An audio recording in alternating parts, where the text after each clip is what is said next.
Thank you for turning to page 121. Today we're going to take a look at another Gamma World module.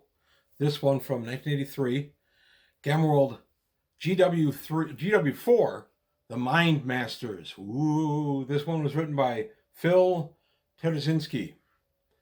So there's the front and there's the back.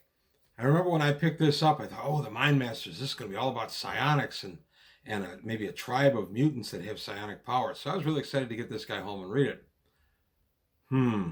Well, we're going to take a look at what this module is really about and how I have run it, but I really, really modified it to do so. How it was written was not how I like to GM. So today on page 121, GW4 for Gamma World, The Mind Masters.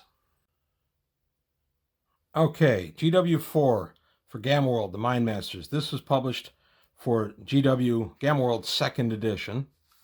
So first we're going to go ahead and take a look at the product itself, which is a nice 32-page booklet, which was standard at the time, and a nice trifold gatefold with all the maps we'll need. And then, of course, we got one more map there, and then the back cover art. So I always liked this presentation. I thought that was a really good way to do it, especially back in the 80s. Now we get to the book itself, and I'm going to say my issues with this have to do with how the book is written to be run, not with the story ideas. The story ideas are good, but for a lot of this module to work, it's assumed that you are being captured, held prisoner, and mentally manipulated throughout. Not anything I've liked running, and very honestly, nothing that I know my players would want to play. So you're part of a community of the Twain Way. This has nothing to do with Shania Twain. This has to do with Mark Twain, the Twain Way being the Mississippi River in Gamma Terra, post-apocalypse America. And we get a nice look at the IAC South. You live in the community IAC South, which has grown up around a campus of an agricultural college. It's near the east bank of the Twain Way, the great river that divides the continent. And this gives us a lot of the background. And as was standard for these Gamma World modules that were very much D&D flavored, you are part of a community, and as part of the community, you have to go through a ritual to prove that you are worthy. In this case, you're basically getting tenure at the college, and you have to go out into the wilderness and discover a sinister secret that's happening somewhere in the area. There are several nomadic tribes in the area for random encounters. You get summoned here and told by the body of professors what you have to do. I always thought of the Council of Rick Sanchez's, or not always, but when I read this the other day, I thought of the Council of Ricks. Not something I thought of in 83 because it didn't exist then. And then we go out into the wilderness and some wilderness encounters. We do get a few new pieces of tech in here. We got a couple of new monsters. Always like that about Gamma World modules. So here are various encounters. And we get to the part that kind of grinds my gears. You are captured. You are surrounded by a bunch of, you get to the top of a ravine and you see a bowl-shaped valley in front of you. There is a huge group of buildings in the center of the valley. 6 large domes surround a 7th. 18 tall towers rise from the domes. A company of about 20 humans dressed in black outfits is approaching from the direction of the domes. They're about 50 meters away and carry what could be rifles. Now, I know my players, there's absolutely no way these guys would have gotten any closer to 50 without being having fire open up on them. That being said, here, these are security steel skins, which are just security androids from the local establishment, and they have stun weapons. No matter what the players do, they are stunned and captured. Don't like that in a module. It's a personal thing. I don't like having my players suddenly be captured. There's a nice look of the layout, by the way. This would be a great thing to show the players. And then they are going to Garderia. And Garderia was a therapy park. It was built before the Shadow Years and devastation. Therapy parks were built to help people with psychological problems. Garderia was run by Zygmunt. Get it? Sigmund Freud, Zygmunt. A cybernetic installation designed to diagnose and treat people's psychological problems. Okay, I can live with this. My disappointment of not being a A tribe of psionic creatures is kicking in, but I can still live with it. We can make this happen. Well, basically, to make a long story short, you awaken 2 days later. You're wearing basically a hospital gown, and you have a little nano implant in you that controls your mood, your emotions, not your actions or thoughts, just your emotions. And you're there for therapy. So Zygmunt will let you wander around for free, and it's a really comfortable place to be and everything for a while. But once you've wandered around for a bit, he gets down to the business of curing you. And this is where the module and I part company. First off, Garderia. If you see here, Garderia is spelled out in this little rosette down here. To go through the doors, you have to find the right combination of those letters in order to open a door. Time consuming. There was just not much in here. Now, I did run this, but I modified it. That the players went in. It was just another think tank gone amok, and they had to deal with the steelskins as they encountered them, as opposed to being treated by Zygmunt. We actually get down to the dormitory level. It's the central dome. How we lodge the men's and women's washrooms. I'm not kidding. The dining area and the recreational level. All very interesting. And I actually used this in early Traveler for a starbase. I took this module with me a couple of times, and we didn't have a lot by way of starbases, at least not fleshed out. And I thought, well, this will work. So I used this in some early Traveler. So here we got a gymnasium and a jogging track, the physical therapy room, hydrotherapy. And as we're going along, we're meeting these different steelskins who are set up for different functions. So we're meeting one that's a bartender, we're meeting one that's a personal trainer, and all this to make your experience very enjoyable. So I don't know, it's interesting. We didn't play it this way. What we played it is that the players were able to come in through an opened service door and actually kind of adventure their way through it, interacting with the various androids a la Westworld, however they chose, and then dealing with Zygmunt, trying to capture them and cure their mental malady.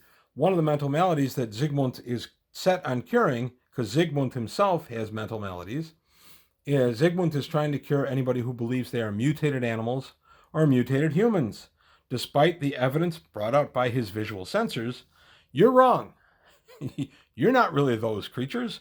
You're mentally ill. So it goes through a lot of scenarios where we end up at different stages in the module dealing with our phobias. And this is the area that I completely closed out on. Here we have fear of water, where you have to deal with your fear of water. Acrophobia, which is your fear of height. And then we get into scotophobia, which is fear of darkness.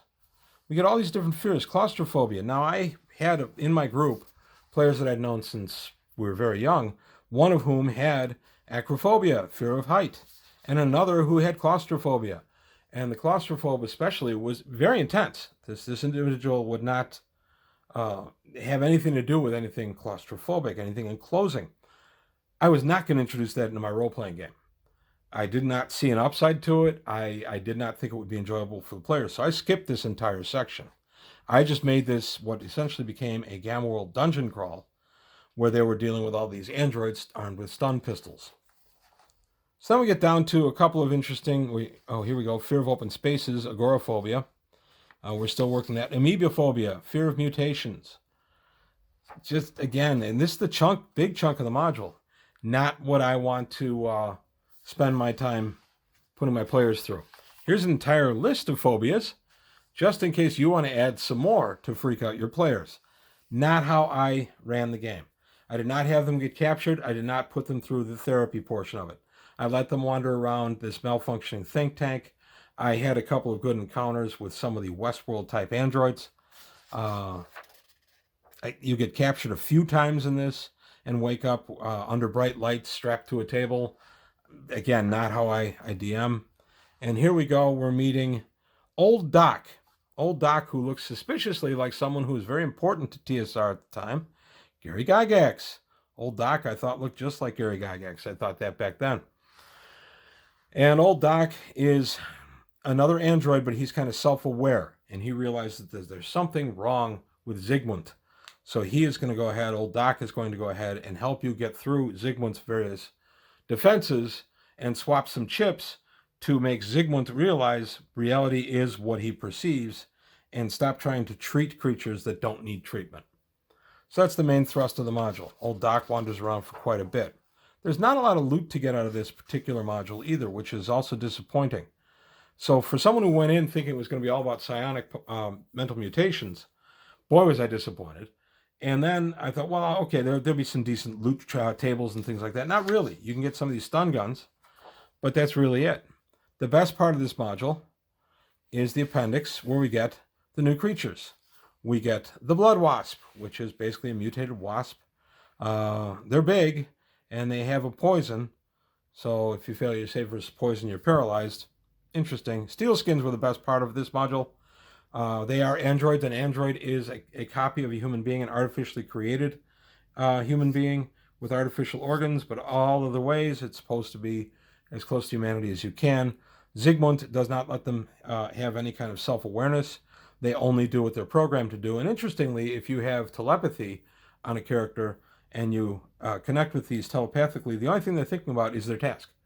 Oh, if I'm the bar android, I have to go get their drinks. If I'm the workout android, I have to come up with a workout plan for them. So then we come down to the mimic plant, also kind of interesting. Not great. New mutations, pheromones. Pheromones are interesting. Here they only really pertain to non-insect creatures. It just didn't really land for either that or the adaptive enzyme, which is it's a means of reproducing. It can make the victim, I don't know, it messes you up. It's not great.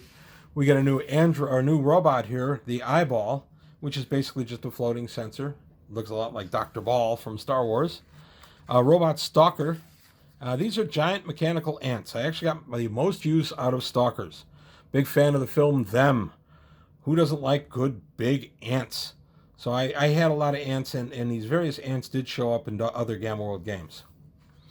And then we get a control nexus implant, which is how the players are controlled through most of the adventure.